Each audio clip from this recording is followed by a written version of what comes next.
A couple weeks ago, I got a phone call from a former parishioner. His youngest son, Mike, had been killed in an automobile accident, and that news followed by 4 months the news that his oldest son, Ty, had passed away following surgery. So in the space of 4 months, Tom Folk, and if you think of him, I'd appreciate your prayers for him and for his family. Tom lost his 2 sons. Joseph Bailey is an author, and he understands what it's like to lose a child. It's a horrible tragedy, and it's a temptation for any parent to despair over the possibility of losing their children. Joseph Bailey and his wife Mary Lou lost 3 sons. They lost one at the age of 18 days following surgery, a second at the age of 5 battling leukemia, and the third at 18 in a sledding accident. And so he wrote a book about their experience, about their despair, about their grief. And in it he quotes the great Swiss psychologist Carl Jung, who says that the death of a child is like sticking a period before the end of a sentence. You know, we expect older folks to die, the infirm, the old, that's expected. It's not a surprise to us. The separation is still difficult. There's still grief involved, but it's nothing like losing a child. Child represents life. It represents the future. It represents joy and wonder and unspoken possibilities. And to have that snatched away is the most unnatural and the most difficult of experiences. And that this morning, I know I'm beginning with a downer, but that this morning is the emotional context of our passage of Scripture this morning. There are 2 processions that are arriving in the little town of Nain. Nain is about 25 miles from Capernaum, which was where Jesus and his disciples made their headquarters. Jesus is traveling around Galilee. He's doing miracles. He's teaching. He's preaching. And so he has just finished, if you read in Luke's Gospel, healing from a distance the servant of a Roman centurion. And so his followers, his disciples are with him, and so are some of the crowd, and they're exuberant, and they're excited, and they are fired up. Did you see how he just gave the word of command, and this man's servant was healed from a distance? He didn't have to touch him. He didn't even have to go there. He just said the word, and the man was healed. They're slapping each other on the back. They're high-fiving. Who knows what he's going to do next? This guy is amazing, and they're still trying to figure out who this Jesus is. Now that procession comes to the gates of the little town of Nain, small little town, only time in the Scriptures that this little village is mentioned, and they meet another procession coming from the other direction, coming from the town, out of town. And it's a procession of sorrow, a procession of despair. Jesus sees this woman standing at the head of the procession. She's not holding hands with a husband. There aren't other children that she's holding hands with. She is there weeping at the head of this procession by herself. And Jesus knows immediately that she is a widow, and he knows immediately that this is her only son, her only relative. And so here is this dead boy on the bier. And so our passage says, soon afterwards he went to a town called Nain, and his disciples and a great crowd went with him. And as he drew near to the gate of the town, behold, a man who died was being carried out, the only son of his mother, and she was a widow, and a considerable crowd from the town was with her. There's a public sorrow here. It's a small town. If you grew up in a small town, you know that everybody in town knows your business. Everybody knows what's going on. Something bad happens. The word kind of spreads. Something bad has happened here. And so as the funeral procession leaves her home and heads to the edge of town where the graveyard is, the people of the village are piling out of their homes, and they're joining this procession. And every culture has its wedding, but also its funeral customs. And in this particular case, those customs include the playing of flutes and cymbals and the wailing. They hire women who wail at the top of their lungs. If you watch CNN or you watch Fox News or something, when there's a funeral in the Middle East, they do the same thing today. There's an open coffin, there's a funeral bier, there's a procession, and people are wailing and gnashing their teeth. And Leon Morris, a Bible commentator, says that even the poorest person in all of Israel would have at least 2 flute players and a wailing woman at their funeral. here it says there was a considerable crowd. The whole town has come out. They are wailing. They are grieving with this woman. And we don't get the sense of what's taking place, the depth of the loss that this woman has experienced. Yes, she's lost her son, but she's also lost her retirement, her Social Security. She's lost her safety net. She is going to, in her old age, continue to have to work if she's able to work, and she may not have had a trade. So she may end up on that edge of town with a tin cup in her hand, begging alms of the people who are passing by. There is a public sorrow that's taking place. There's also a private sorrow. This woman has lost her only blood relative in the world. This woman has lost her only means of support in the world. The son whom she loved, and the son has now been taken from her by death. We have a picture here of these two processions meeting right here at the edge of town. And it's a Mexican standoff. It's this joy. It's Jesus said, I come that you might have life and that you would have it abundantly and live to the full. Excitement, adventure, joy. That's what this group of people with Jesus was experiencing as he's healing people and as he's teaching. And then they're come face to face with this other procession of despair, of sorrow, of mourning. And it's life and death faced off right here in front of us, being acted out. It's a parable of the life and ministry of Jesus. Paul says, O death, where is your victory? O death, where is your sting?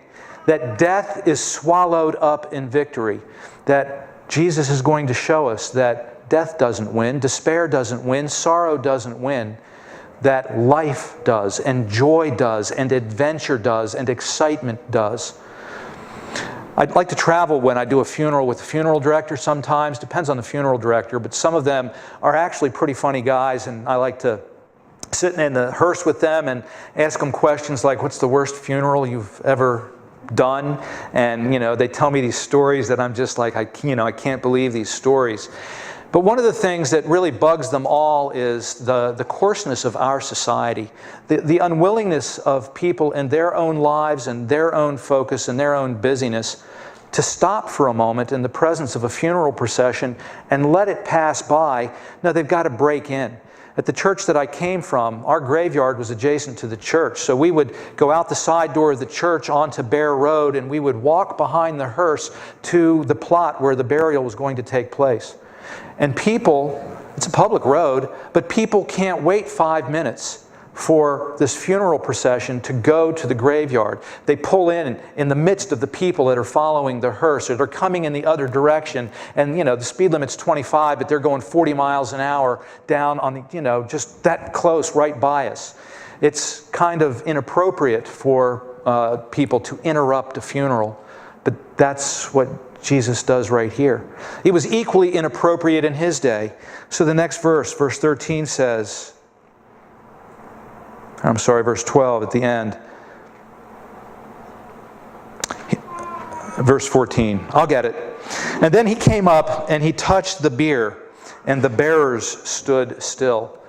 Here comes this procession on their way to the graveyard, and here is this joyous crowd. What are the people in the funeral trying to make of, here's this happy group of people, and the guy that's leading their procession stops them, and he touches the bier. In Numbers 19, the Old Testament law says if you touch a funeral bier, then you're unclean. You can't participate in religious activities, religious ceremonies for at least a day. If you touch a dead body, it's a week. Numbers chapter 19. And so Jesus stops this procession, and then he goes up to the woman and he says, do not weep. He's not an English Victorian, stiff upper lip, don't be a crybaby. You want to cry? I'll give you something to cry for. That's not what he's doing here at all. Jesus is giving her a word of comfort. He's giving her a word that of hint about what he's about to do. Jesus says to her in the Greek, it's do not keep on weeping. There's a time to weep, but that time has now come to an end. Jesus says it was moved with compassion. And in the Greek, that is a very strong term.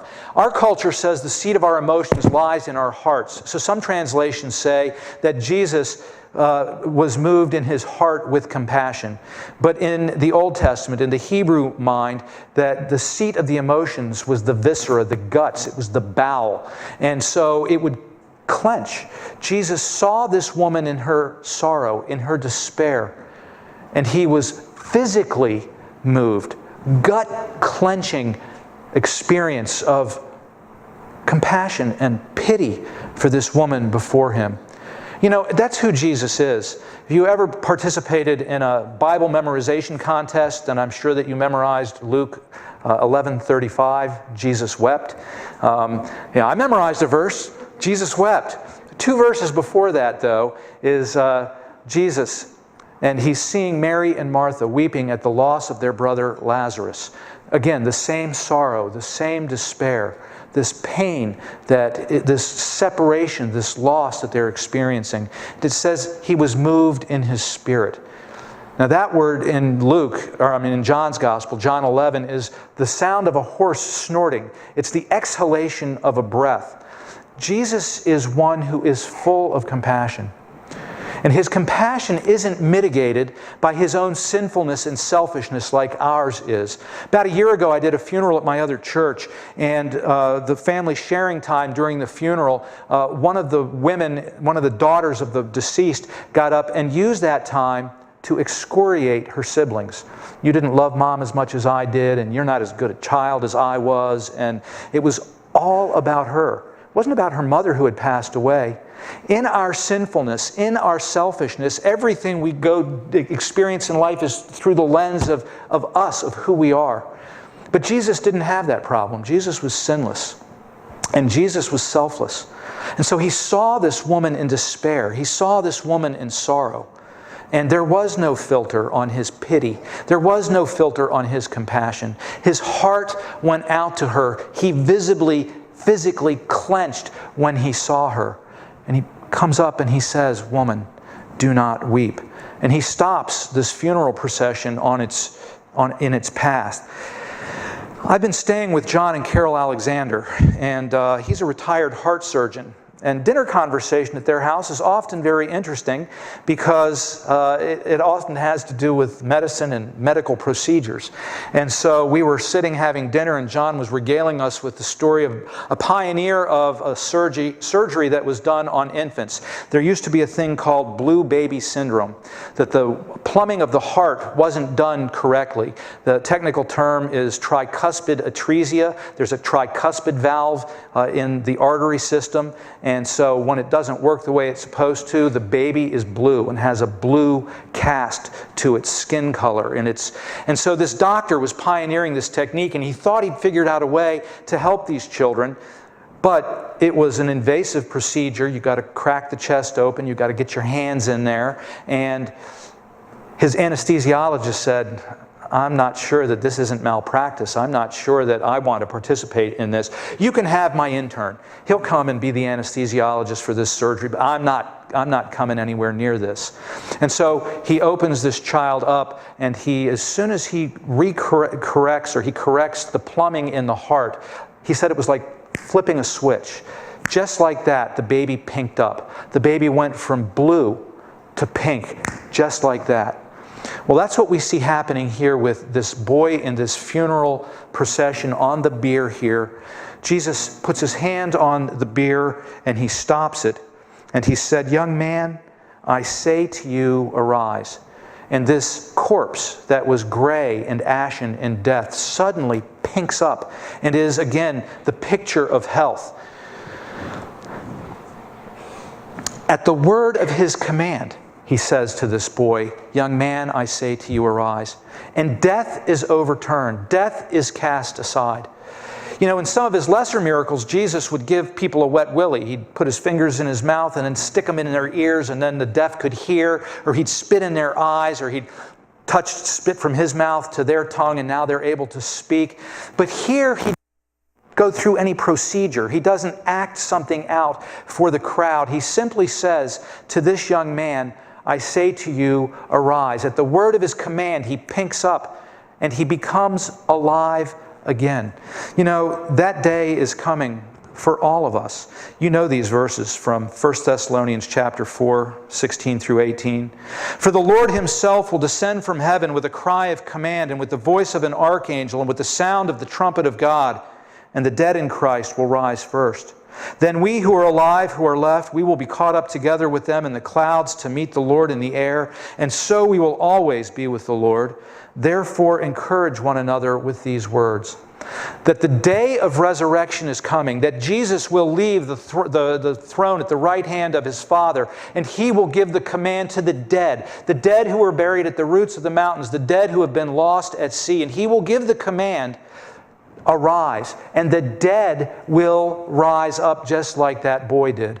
And on that day, Tom will be restored into relationship with Mike, his youngest, and with Ty, his oldest. Krista will have Mike, her husband, back, and Erin will have Ty, her husband, back. And the children, when it's a family reunion, everyone will be together again.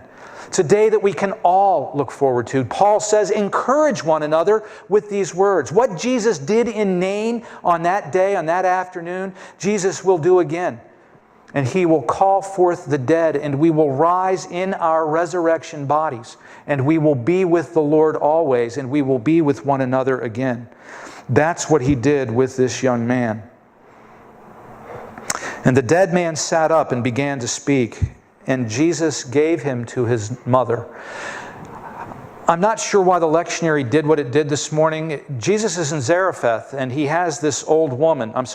Elijah is in Zarephath, and he has this old woman, and she's got enough flour and oil left to make, a few more cakes, and she's going to feed her son, and it's in the midst of a famine, and after they eat what they've got left, then they're going to die. The very next section of that is that the woman's son becomes ill, and the woman's son dies. And Elijah stretches himself out on this dead young man 3 times, and the young man rises up from the dead. And it says in the Greek Septuagint, the translation of the Old Testament, that he gave him back to his mother. The exact same words, the exact same phrase that we have here in Luke.